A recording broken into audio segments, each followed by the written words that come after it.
Porque nós teremos aí um espaço onde nós vamos poder conhecer uma trajetória de um empresário que olha para a educação e a valoriza muito. Então, são todos convidados. Eu só tenho uma parte para comunicar, que nesse dia nós vamos também realizar a ação global em Itacoatiara. E nós vamos programar a saída de um micro-ônibus, dependendo do tamanho, da quantidade de pessoas, para que nós possamos ir lá, homenageá-la, porque realmente, como a doutora Márcia falou, merece todas as homenagens, que eu tenho uma maneira de brincar com ele, que é um judeu católico. Nunca fez tanto por tantos, sem receber nada em troca. É o exemplo. E aqui está. Nós estamos com 2 obras em execução em Itacoatiara. Uma obra já é no Campus 2 e a outra obra é próximo ao Campus 1, que é a residência universitária, que já está na fase bem adiantada. E as planejadas são o restaurante e a quadra poliesportiva. Nós já investimos lá 30 milhões de reais e deveremos investir mais 5 milhões de reais. Esse é o nosso campus de Parintins. Já sabe. Campus de Parintins, na área de Ciências Sociais, Educação e Zootecnia. Nós temos em Parintins 7 cursos, entrada anual de 350 vagas, temos matriculados 1.316 alunos e já graduamos mais de 500 alunos. Também contratamos mais de 100 entre professores, mais de 100 servidores públicos entre professores e técnicos. Investimos mais de 20 mil benefícios, foram disponibilizados. Construímos mais de 10 mil metros quadrados e temos em execução a construção da residência universitária e todas as reformas de adaptação e normas de acessibilidade. Está na fase já final, né, professores? Planejado o restaurante, o bloco 4 e a parte que complementa o ginásio que vocês estão vendo aqui, que lá nós temos o curso de Educação Física. Então, nós já investimos lá 23 milhões e deveremos investir aproximadamente mais 12 milhões. Esse é um resumo desse projeto que eu mencionei aqui como um dos projetos prioritários da Universidade Federal do Amazonas, que se chama o Amazonas, é o nosso campus, e não Manaus, e foram investidos mais de 100 milhões de reais e serão investidos, de acordo com o que está planejado, mais de 50 milhões de reais. São alguns números também, porque em 2016 nós completaremos 10 anos desse projeto de interiorização. Então, nós abrimos mais de 600 vagas em concurso público somente para esses 5 municípios. E não é difícil pensar que a universidade, ela causa uma verdadeira revolução nesses municípios. Nós implantamos 39 cursos de graduação, 2 cursos de mestrado. Eu acho que eu passei muito rápido, um deles é em Humaitá. Nós temos 7 mil estudantes cursando ensino superior numa universidade pública federal. E nós, não estou enxergando aqui. 1.800 novos profissionais. Também não enxergo, porque minha mente não está isso. Desculpa. Então, nós já formamos mais de 2.800 novos profissionais, entre graduados e licenciados. São números muito importantes, não só para uma prestação de contas, mas o que está subjacente a eles, que algumas situações elas não são mensuráveis em relação à universidade. A relação que ela estabelece nas suas ações de extensão com o município, o que ela fomenta em termos de movimentação do ponto de vista acadêmico, do ponto de vista científico, do ponto de vista político nos municípios, isso não há como mensurar. Então, é fato que uma universidade federal presente, uma universidade pública presente nesses municípios, faz com que haja toda uma movimentação de difícil mensuração né?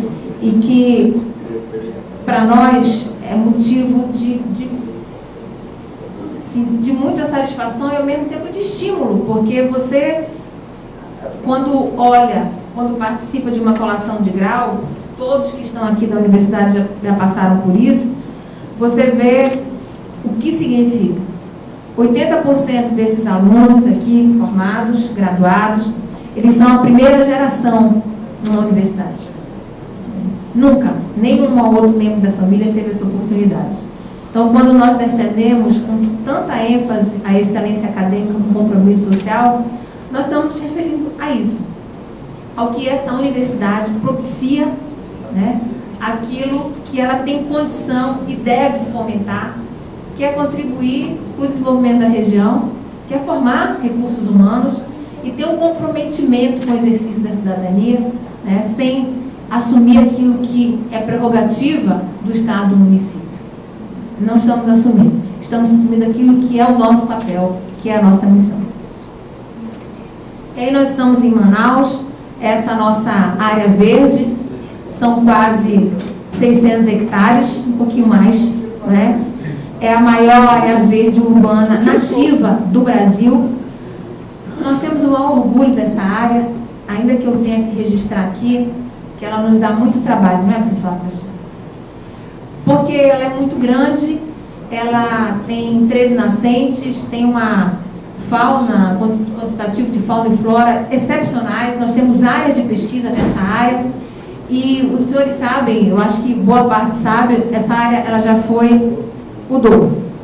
Já foram 1.200 hectares, que ao longo de muitos anos, 30, 20, isso foi passando por um processo de invasão urbana. Isso já foi estagnado, já foi parado, mas é uma área que precisa de muito cuidado, e para ela ser cuidada, nós precisamos de recursos. E nós não podemos tirar recursos da educação para cuidar da área verde. Então, nós temos algumas parcerias, mas elas não são suficientes para que nós possamos cuidar de uma área tão importante, né, e tão extensa como essa.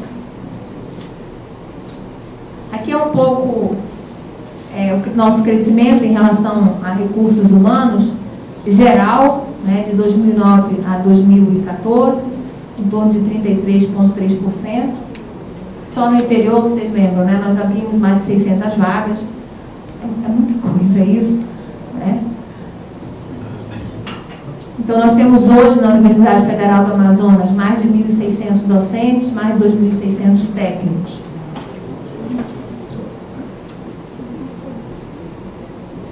Hoje nós temos 117 cursos de graduação. Esse é o ritual que não pode faltar em nenhuma colação de grau, né? Eles destroem um pouquinho o teto do auditório, enfim. Mas é um momento, né, esperado. De muita alegria, de muita satisfação. Aqui a evolução em relação aos nossos cursos, que nós crescemos. A universidade, em 2004, ela tinha 52 cursos, né? Hoje, em 2014, ela tem 117 cursos, foi um crescimento realmente muito expressivo. Hoje nós temos 40 mil alunos na UFAM, e nós temos um investimento forte em educação à distância, e essa educação à distância é importante para nós, porque nós estamos numa região que muitas vezes a acessibilidade é difícil, e nós temos conseguido, com isso, formar também um quantitativo expressivo de alunos, né? Hoje são mais de 1.300 alunos nessas turmas que são de ensino à distância. E nesses locais que os senhores estão vendo aí mapeados, nós também participamos de um programa que é muito importante, porque por alguns anos a universidade ficou muito voltada para os seus cursos de graduação e de pós. Não que ela não tenha que fazer isso, ela precisa fazer. Mas ela passou também a entender o papel que ela tem na formação dos professores da rede básica. E aí ela tem um programa chamado Plano Nacional de Formação de Professores, que é o PAFOR, que é vinculado diretamente à Pró-Reitoria de Ensino de Graduação. Nós já tivemos mais de 6 mil alunos inscritos, são os professores da rede pública. nas várias áreas do conhecimento. Aqui são os cursos que são oferecidos, e nós já formamos mais de 3.000 alunos, quase 4.000 alunos, e temos um quantitativo grande de alunos matriculados. Mas temos também outros programas, outras bolsas, outros auxílios, como o Programa Institucional de Iniciação à Docência, porque nós temos várias licenciaturas, e a profissão professor, ela sofre um processo de desvalorização muito grande. Então, esse é um programa criado para valorizar essa profissão. Nós temos quase 2.000 alunos participantes. É um programa muito interessante, eu não vou falar de cada um deles. O Programa Institucional de Bolsas de Desenvolvimento Tecnológico de Inovação também. Também dentro daquela rubrica que eu falei, bolsas acadêmicas, esses são os programas acadêmicos. Jovens Talentos para a Ciência. Programa de apoio à participação em eventos para os alunos da graduação. O auxílio moradia, que entra na rubrica Bolsa Assistência. O subsídio à alimentação. Hoje, 70% dos nossos alunos, eles são alunos inseridos em situação de vulnerabilidade socioeconômica. Então, se as universidades federais, elas tinham um quadro inverso há 15 anos, hoje esse quadro não é mais aquele em que só as pessoas que haviam cursado uma escola privada tinham acesso. Hoje não é mais assim, esse acesso foi democratizado. Então, em média, nós temos 70% desses alunos que precisam de apoio. E o RU, para muitos desses alunos, ele é uma condição essencial para eles poderem fazer o seu curso na faculdade. Porque sem se alimentar, ninguém consegue fazer nada. Então, eles pagam um valor simbólico, realmente simbólico, e nós fornecemos café da manhã, jantar e almoço, e eles podem ter acesso a essa alimentação. Na pós-graduação, a UFAM hoje possui 35 programas de pós nas várias áreas do conhecimento, são mais de 50 cursos, e a gente trabalha fortemente para que esses cursos eles possam ser cada vez mais qualificados, e quem mensura, monitora esses cursos é a CAPES, e ela tem um sistema de monitoramento e avaliação extremamente rígido, rigoroso, e nós estamos trabalhando para cada avaliação trienal, agora não é mais trienal, não é, professor Gilson? É quadrienal, nós possamos crescer nos nossos conceitos. Então, é um trabalho forte que a gente vem fazendo em relação a isso. Mas nós temos um quadro bem interessante e preocupante em relação à distribuição de doutores, né, no país. Então, nós vemos que na região norte, nós continuamos com ainda pouco menos de 5% dos doutores de todo o país, e isso já foi menor, nós já avançamos em relação a isso, nós temos algumas políticas direcionadas, mas nós trabalhamos fortemente através do Fórum de Reitores da região norte, através dos fóruns de pró-reitores, sobretudo de pesquisa e pós-graduação, e da Andifes, que é a Associação Nacional de Dirigentes das Instituições Públicas Federais, para mudar esse quadro. Nós sempre defendemos que nós não queremos subtrair nada de nenhuma região, mas nós entendemos que se o crescimento continuar nesse ritmo, a assimetria vai se manter, a gente pode chegar a 10%, mas nós demoraremos muito para ter profissionais mais qualificados na região. Esse gráfico mostra um pouco melhor isso, o número de doutores no Brasil, né, dados do CNPq, do Coleta CAPES. Depois no norte, no Amazonas e na universidade. Né? Então, a Universidade Federal do Amazonas ela tem um papel muito importante em relação a esse número de doutores. Nós reconhecemos isso, nós sabemos que isso é fruto de um esforço, não é de nenhuma administração, isso é fruto de um esforço coletivo, e de muitas parcerias, mas nós entendemos também que nós temos que avançar em relação a isso. Aqui nós temos os dados referentes a cada instituição, né? ao Amazonas como um todo, e depois cada instituição, mostrando que a UFAM ela tem um papel realmente muito importante nesse processo. Por isso, quando nós fazemos gestão em relação aos ministérios, em relação aos outros órgãos, a UFAM precisa estar, porque ela é responsável por esse quantitativo de doutores na região. E isso precisa crescer. Na extensão universitária, nós temos vários projetos. A Universidade do Amazonas, ela entende e reitera sempre que as dimensões constitutivas da formação não se reduzem ao ensino, mas são a extensão, a pesquisa, a pós, são também a inovação. Então, nós temos várias ações de extensão, mais de 1.200 programas na universidade, nas várias áreas do conhecimento. Aqui eu passei rapidamente, mas eu vou mostrar essa do PROAND, que é a professora Kátia, que foi coordenadora do PROAND por muitos anos. Ele atende as pessoas com necessidades especiais e é um programa que todos os programas são importantes. Vou logo começar dizendo isso. Todos os programas são importantes, mas eu estou destacando isso por causa da imagem, mas sobretudo porque ele recebe um público que vai da criança ao adulto. E todas essas pessoas são trabalhadas na universidade, muitas delas chegam com maior dificuldade com os pais, nem todas conseguem utilizar o transporte, que é o ônibus do PROAND, mas não conseguem, muitas delas chegam no ônibus normal e elas vão lá porque entendem a importância de se trabalhar as potencialidades das pessoas que têm seus limites, mas que precisam trabalhar ao máximo para terem uma vida melhor. Então você vê crianças com deficiências gravíssimas adentrando a universidade, chegando nos ônibus. É realmente muito interessante, é um programa que vai completar 15 anos, um programa consolidado, que conta com apoios importantes e que é motivo de orgulho também para nós, porque a Universidade Federal do Amazonas, ela entende, como eu já disse, a importância da formação, da excelência acadêmica, mas ela só tem sentido, só tem razão se ela tiver um compromisso social, do contrário, perde o sentido de tudo isso. E um dos compromissos se expressa através de um programa como esse, de ações de extensão como essa.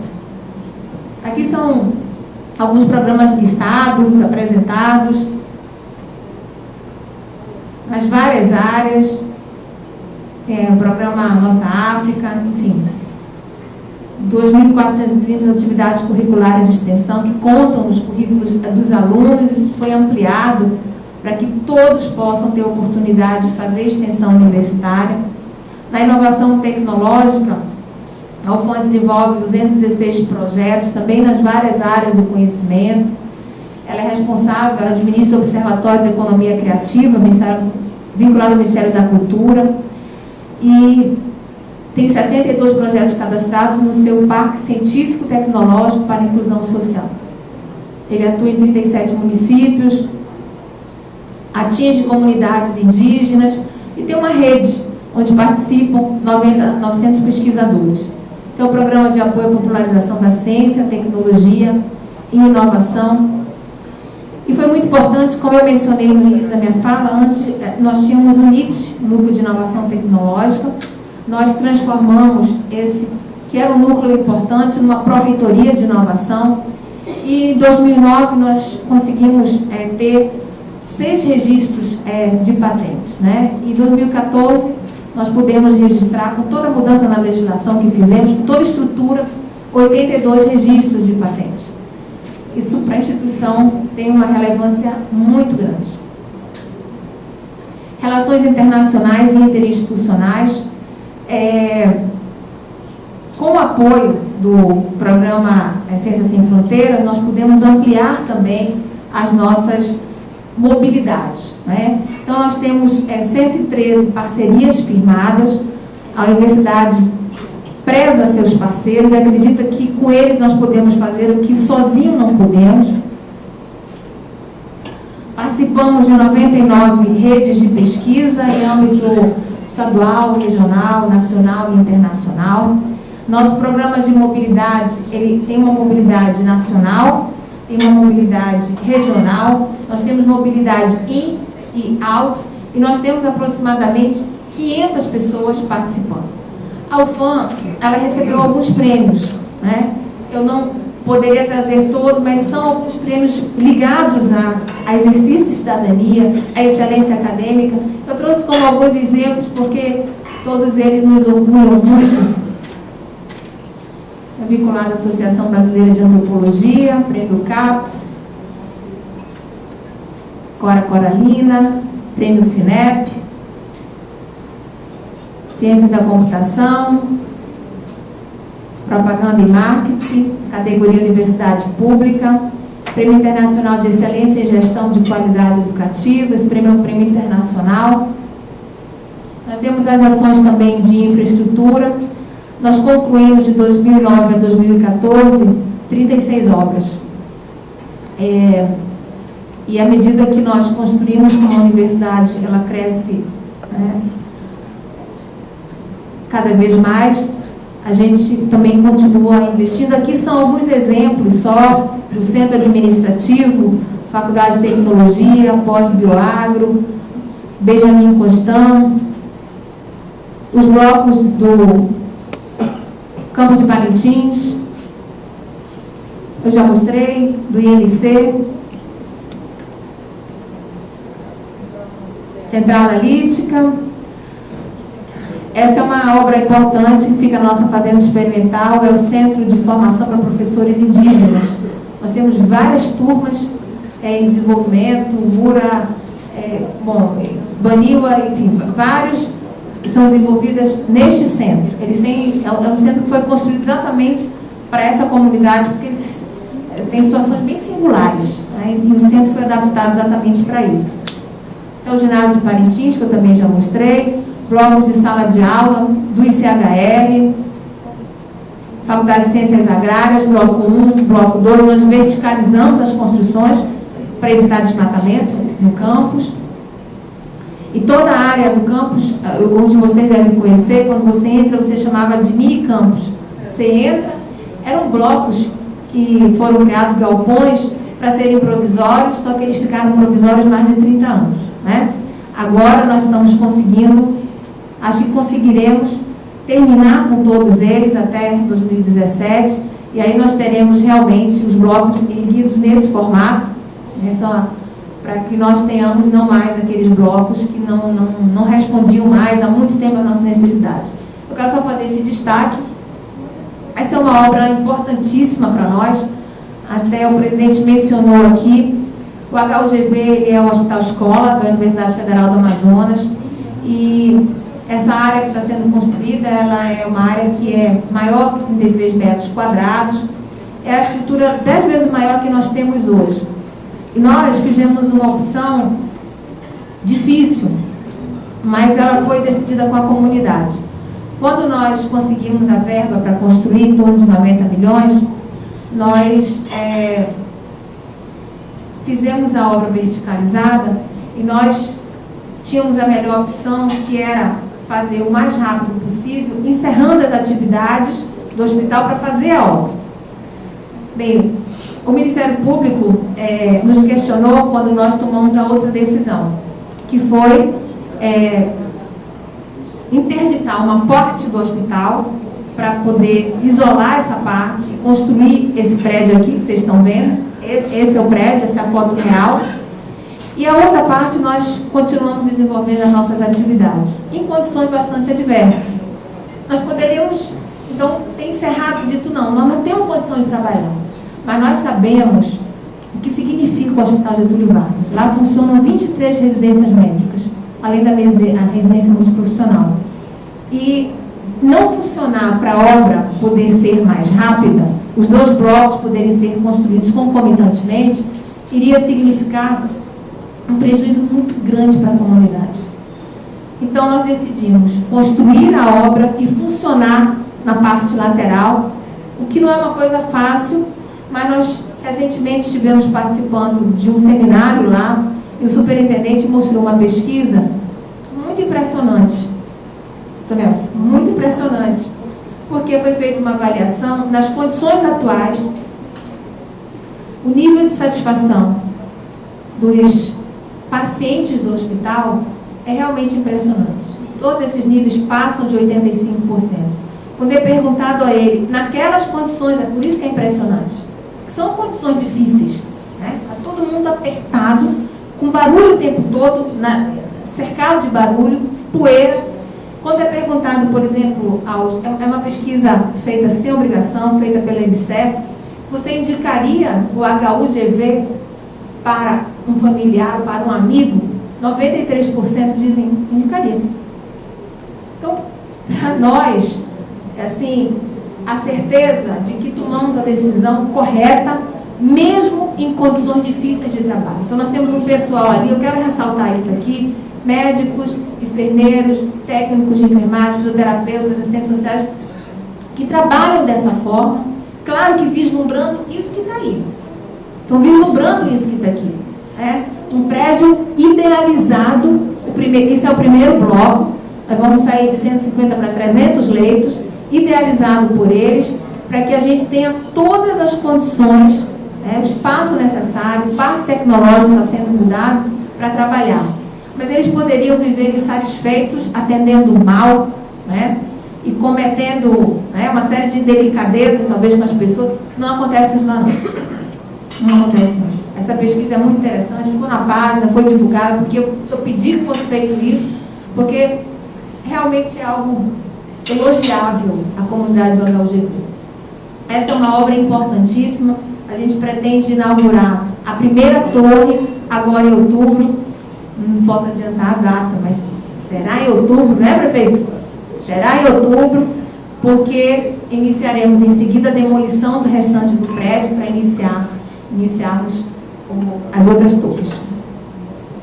Bom, essas são as obras planejadas que nós temos, 21 obras, e que dependem de recursos, então nós estamos colocando o pé no freio na situação, não é? Todos sabem, nós precisamos fazer isso com cautela. Obras em andamento, aquelas são obras novas, essas são obras em andamento. Nós precisamos honrar isso que foi iniciado e temos convicção de que conseguiremos fazer isso, se Deus quiser. Esse é só um exemplo para vocês do nosso orçamento.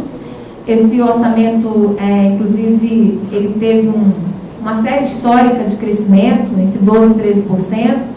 70% desse orçamento é para pagamento de pessoal e benefícios. Então, os 30% restantes, eles são para custeio e para investimento. Não é tanta coisa assim, se nós tirarmos os 70%. Fora isso, nós temos também os prédios alugados, as emendas parlamentares que nós conseguimos captar.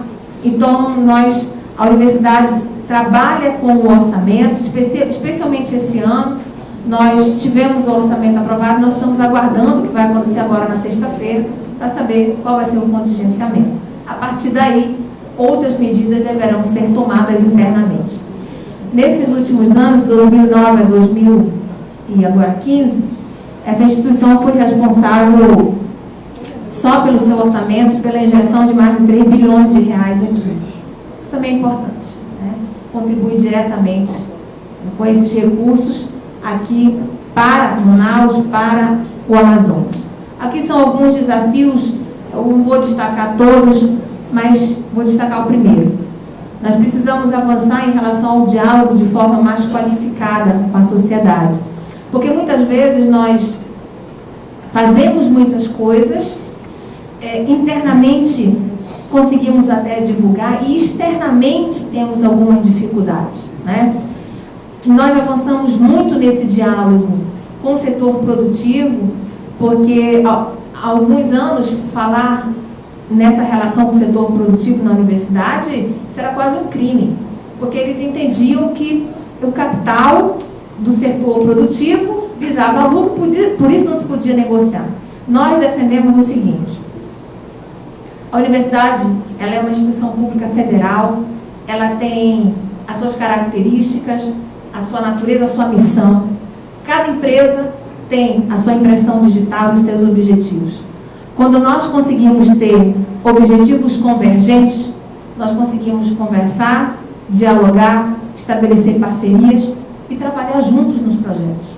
Isso não faz com que eu deixe de ser o fã, isso não faz com que nenhuma empresa deixe de ser a empresa, porque nós estamos trabalhando com objetivos comuns e convergentes. Então, isso faz com que, na parceria, todos possam ganhar e se fortalecer. Isso tem sido trabalhado muito na Universidade Federal do Amazonas, por isso, nós temos hoje várias parcerias com empresas, e isso não é feito de forma escamoteada, não é. Isso é feito de forma clara, nos embates necessários, nas discussões que são postas e levado para os conselhos superiores, porque pela legislação nós temos que aprovar nos conselhos. Então, às vezes são discussões difíceis, mas nós nunca tivemos nenhum problema de não aprovar. Nós aprovamos. E enfrentamos as discussões com tranquilidade, com consistência, com todos os argumentos elencados e com essa convicção de que eu coloquei para os senhores e coloco em qualquer esfera, em qualquer fórum, porque essa é a convicção que essa gestão tem, de que isso é possível, é importante e é viável. E é viável. E ganhamos todos com isso. Então, aqui mais outros objetivos que eu acho que os senhores podem dar uma olhadinha, enfim, depois, se for o caso, perguntar, mas eu quero, mais uma vez, dizer que nós demos passos importantes. Quando eu falo do orgulho que nós temos, eu não estou aqui dizendo isso com nenhuma arrogância, com nenhuma soberba, eu estou dizendo com a convicção, com entusiasmo, sabe, com a crença de que uma universidade pública federal, ela é extremamente importante e que a UFAM é a única federal que nós temos.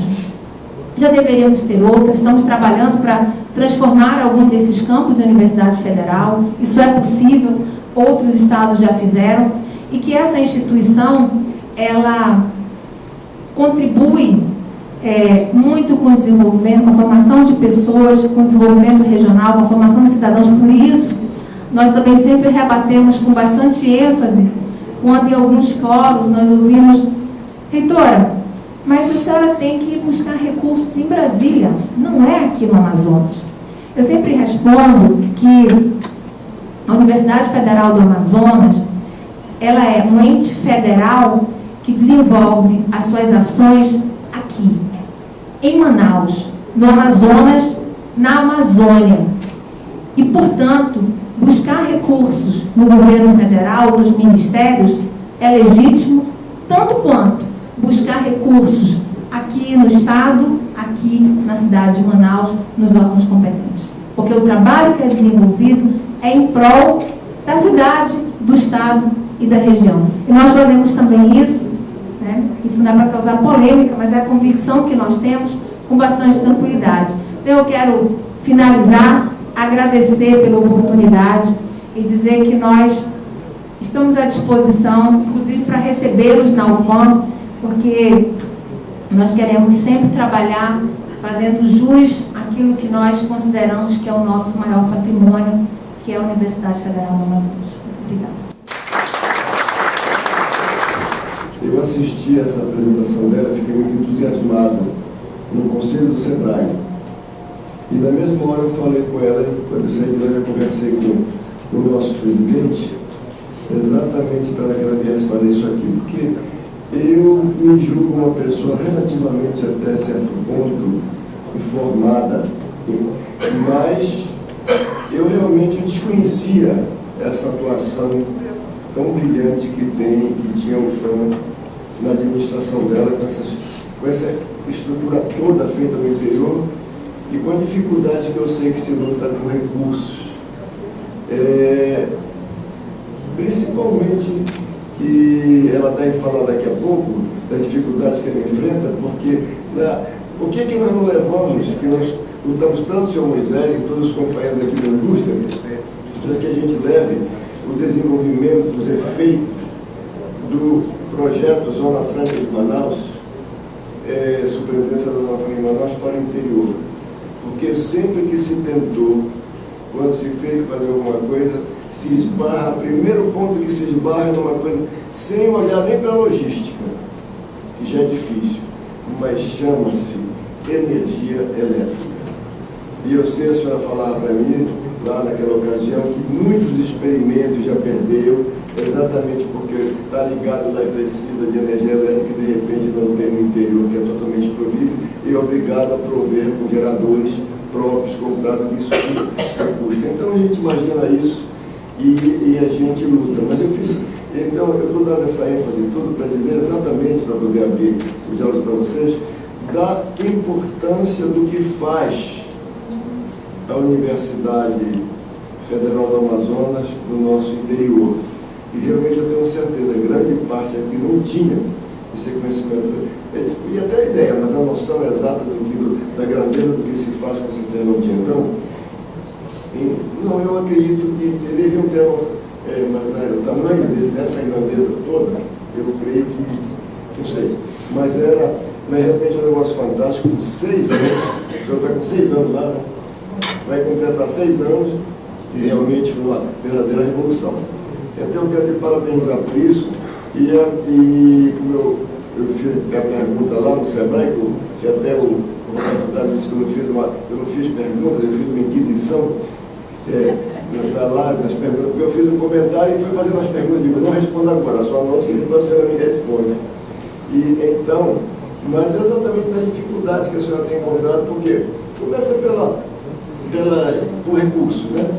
Aí recursos financeiros, recursos de toda ordem, manter-se aqui na capital, para nós fazermos indústria funcionar, com mão de obra qualificada, isso é um pouco difícil, principalmente na evolução tecnológica. Agora, a senhora imagina para implantar universidade, implantar faculdade no interior e manter essa pessoa lá. Então, era isso que eu queria comentar inicialmente, mais uma vez parabenizar, e eu já tenho aqui no escrito o engenheiro Raimundo Lopes. Eu vou anotar daqui. Inicialmente, gostaria de parabenizar a reitora pela excelente explanação. Eu talvez seja um dos poucos aqui que tem algum conhecimento da universidade, onde eu ingressei em 1970, tive a honra de ser diretor da Faculdade de Engenharia, na administração do professor Anderson Dutra, e fui talvez o responsável pela condução do minicampo que a senhora tanto criticou aqui. Na realidade, pouca gente sabe, mas o minicampus tinha o objetivo de aplicar a Faculdade de Tecnologia naquela época. E depois se expandiu para aplicar o restante das unidades da universidade, que, como a senhora sabe, estavam dispersas da cidade naquela época, em torno de prédios alugados. E é um provisório que, de fato, se tornou definitivo e que depois, graças ao trabalho desenvolvido pelos reitores que sucederam ao reitor Anderson Dutra, hoje é essa realidade fantástica que a senhora mostrou aqui para todos nós. Retornei à universidade depois de aposentado como membro do conselho diretor durante 2 mandatos e realmente hoje fico surpreso com a nova dimensão que a universidade assumiu para a reitora. E eu tenho só 2 pontos a colocar que talvez faltou na sua exploração, com certeza. Eu tenho absoluta certeza que a universidade está cuidando disso, mas, no entanto, são pontos que, no foco da indústria, principalmente, né, a indústria se ressente de mão de obra especializada, voltada para o tipo de negócio que ela pratica. E, de fato, há uma distância muito grande entre a academia e o capital, e a universidade e a indústria. E existe um levantamento que foi feito recentemente dentro da Federação das Indústrias, através de uma coordenadoria que hoje eu coordeno, que um dos pontos fundamentais levantados pelos empresários que aqui querem se estabelecer ou já estão funcionando é que o profissional formado pela universidade ele está muito distante da realidade do mercado de trabalho. Esse é um ponto que eu gostaria de saber o que a universidade, na sua administração, está fazendo para corrigir essa dicotomia, essa distorção no entendimento, que não é de agora, ela sempre existiu, mas eu acho que está na hora da gente começar a pensar seriamente em resolver. E fiquei feliz em saber que a senhora destacou exatamente esse ponto no final da sua explanação, que foi esse entendimento, esse diálogo com o setor produtivo. Esse é o primeiro ponto que eu gostaria de salientar. O segundo ponto é que refere-se à Zona Franca de Manaus. Nós estamos há 47 anos com a Zona Franca de Manaus em funcionamento e agora foi prorrogada por mais 50 anos, vamos até 2073. E praticamente nada foi feito para uma possível sucessão após o fim da Zona Franca de Manaus. O que fazer? Qual o projeto econômico que nós desejamos, que nós precisamos implantar, se por acaso a Zona Franca não tivesse sido prorrogada? Hoje seria um caos, seria um desastre, porque nada foi feito nos últimos 47 anos. Eu me incluo, inclusive, parte dos que falharam, porque eu participei desse processo nos últimos 40 anos.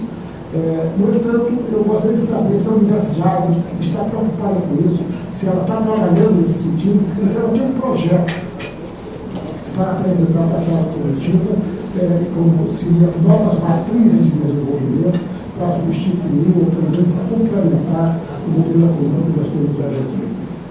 Parabéns mais uma vez, reitora, e estou feliz que a universidade está sendo muito cuidada. Eu queria perguntar duas coisinhas para a Márcia. Eu, como economista e como membro do Conselho Federal de Economia, me traz uma pergunta aqui, do ponto de vista das intervenções que a universidade tem feito no interior. Eu percebi que todos os cursos que estão lá, não tem nenhum curso que tenha a vocação da planificação, do planejamento. Nós, da ciência econômica, a gente prioriza o planejamento, a questão do orçamento público. Os municípios, os prefeitos pecam nos seus projetos, pecam nas suas intervenções, nas suas gestões públicas, por falta de peças técnicas capazes de dar condições